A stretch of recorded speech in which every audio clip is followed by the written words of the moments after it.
If your game installation is stuck or frozen for hours while using a FitGirl installer, then don't worry.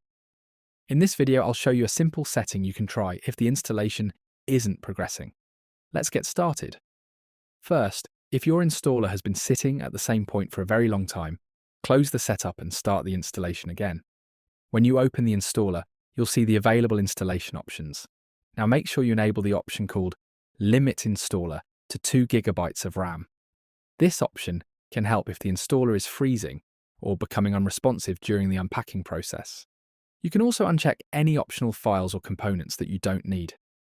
After selecting the options you want, continue through the installation and start the unpacking process again.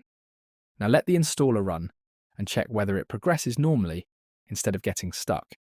Keep in mind that Repack installations can take a long time depending on your CPU, RAM, storage drive, and the size of the game, so don't cancel the installation immediately just because the percentage isn't moving for a few minutes. If the installer is genuinely frozen for an extended period, then try the settings shown in this video. Hopefully, this helps you troubleshoot the installation